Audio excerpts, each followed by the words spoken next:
what piece of information for you personally were you like, oh shit, this is real?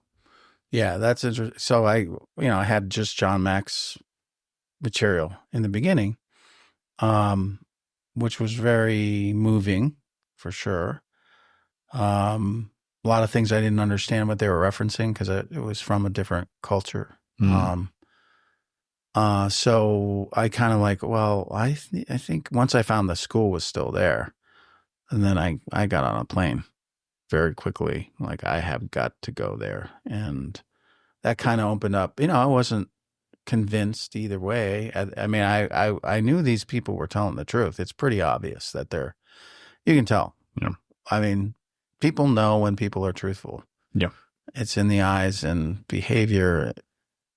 It's hard to fake that. I don't know if it's even possible. I've never seen that really. I got a good BS detector, and yeah, that's what I first saw. And then I was discovering more. Well, then I first met the teachers that were there when I went there and the first time. And I was like, well, what do you think happened? I was like, it definitely happened. I'm like, wow, that's interesting. Like, there were still 3 teachers that were still there that were there at the time. And I didn't know what to expect. I was just showing up and doing like pre-investigation, and there were many steps like of the teachers that was the first thing. Then I started talking to the first witnesses, found all those people, and there was a progression. I kept hearing the same in the eyes and the truthfulness of it, the directness of it, that it was kind of a step process in a way. The more I found out and the more people I met that had seen it, and it wasn't just the kids at school, it wasn't just some of the teachers, it was a lot of people from outside that area, which also wasn't in the film, really. Some of the archival was there, but there were others. Just local interactions. Yeah, within a radius of that location. Yeah, because there was a lot of sightings in that area that were reported. That's right. Prior to that. Yeah. Yeah. Yeah. And one of them was you had to look at what was going on in space, because I had to look at everything. Like, okay. I mean, what was going on in space? Like, what satellite rocket bodies were coming in, which we had sent up 130 rockets that year. So wow. That means every 3 days, something's falling through, and a lot of stuff falls in Africa, right? A lot of our launches end up in the Indian Ocean, and they have actually a whole museum over there of rocket bodies and things that have fallen out of the sky. Wow. That we have launched or other countries have launched because they land in the desert in Africa. Big pieces. And so I looked into all that, and that was fascinating. And the space shuttle was up that day. So this is a huge piece. So it was STS-64 was up in orbit that day. The very same day Ariel happened, and they were doing the first untethered spacewalk of a human being. Whoa. From the shuttle. And it literally started 2 or 3 hours after the incident at Ariel. Looks like you got an object right in front of you, Mark. Can you look out there? I'm not sure what you're talking about. Never mind. It was monumental. It was also one of the longest spacewalks at the time also. The Russians had been up a week earlier and did their long spacewalk. And then when we went up and then we were testing this untethered, it was jetpack. Yeah. The first time we ever tested it in space. So you could fly around without being tethered to the craft. So it was it's in the museum in Huntsville, Alabama. It's an incredible coincidence. Yeah. I find it highly interesting because, if anything, it was a human a first. It was a milestone. A milestone. Mm-hmm. They're in a museum for that reason. They're in Huntsville. Both of those Safer packs. They were called Safer. So that became a study for me. A lot of world events, what was going on Mhm. at the time, what was on movies, what was on TV. You know, I had to, nobody knows all that, but, you know, I had to really dig deep to see. Find the prosaic explanation. Yeah. Yeah. I Because was good with that. If Yeah. that was where it led, I was okay with that. One of the things that really kind of moved me a lot was when I started to find the grade 1, grade 2 people that were young at the time, Mhm. like the ones they didn't interview, because the headmaster made a decision, which I kind of think was proper at the time, because the younger kids were really, you know, much more upset too, right? So they decided to keep the grade 1s and 2s and younger out of it. They didn't interview them. They didn't have them draw pictures or anything. And then I started to find those kids, and they're telling me what they saw in their perspective and their memories. And that was really fascinating, because they never got a chance to and I had to find out, were they actually there? Yes. Okay. I got their name. I know they were there. Got the school pictures. That's her. That's him. And that kind of tipped it for me. Not that I didn't believe everybody else. That was the point, though. That was like when you got there, you were like, this happened. This is real. Yeah.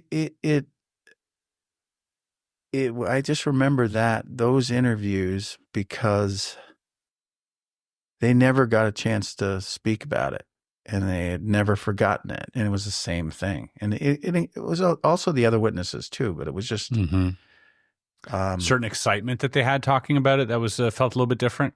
Were they just like eager to share it, or were they also reluctant? No, they were. There was a lot of reluctance I had to deal with.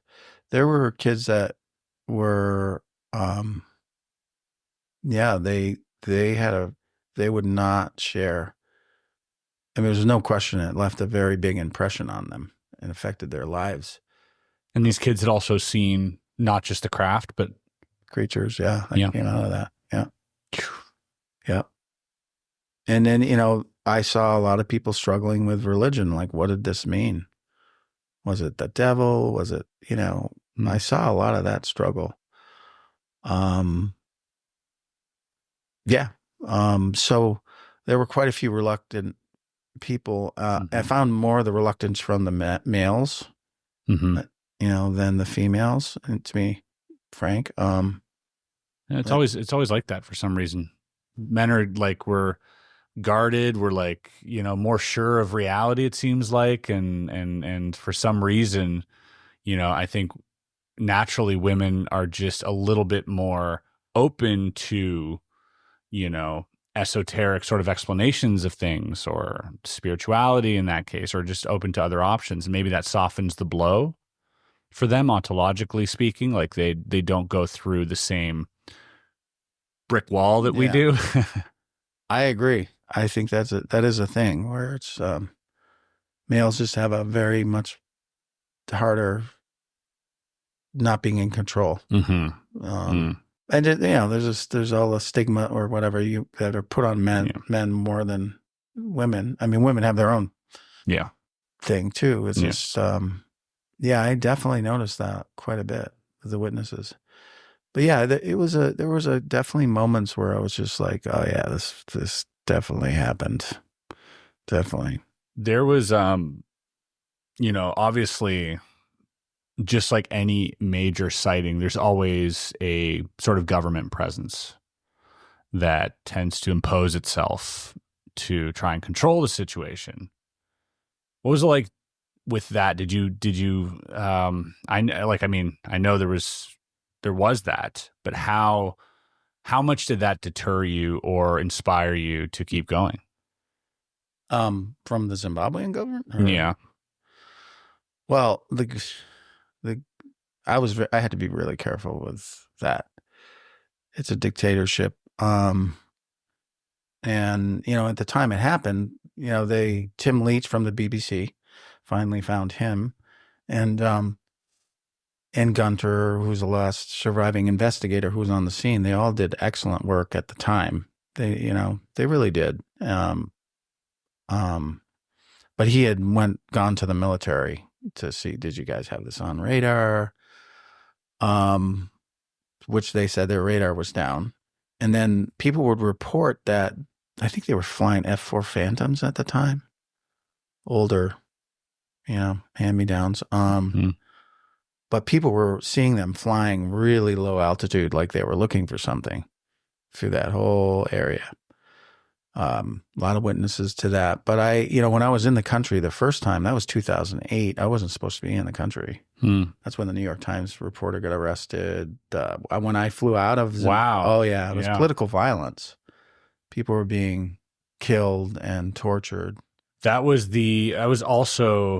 that not, I'm thinking 2008, 2007, 2008, was that not Egypt soon after? Yeah. Was Iraq as well during that time, or was that before that? I mean, there was a lot of that global... was 09. It was 09. Yeah, there was... But there's global the tensions. Yeah. Yeah. Up and around that time. Yeah. Yeah. So I wasn't supposed to be there. There was a State Department warnings and everything. And I stayed in a shack. No water, no heat. I mean, cold water. And thanks to Nikki Carter, who was wonderful, helped me through. She took the risk I took. No doubt about it. I wish she could come on some of these shows. She was originally one of the reporters who also interviewed these kids. So going back to the footage, like I only had John Mack's footage in the beginning, and then I started to find other interviews done by Nikki Carter for SABC. The Dutch did it. There's another guy from Germany went over there and recorded 42 of the kids, interviewed 42. So I ended up with like 6 or 7 different archival sources. Like, oh my God, that's brilliant. And so that was one part of like the whole thing, was just collecting what happened at the time. What did people say? What did each individual child witness say? What did the teachers say? What did the parents say? So I had a ton of that. And then it was real time, 20 years later at that time, of a lot of those same people. And a lot of new people I had no idea about that had also witnessed this. Oh man. It's intense. It's an intense thing to happen to so many people.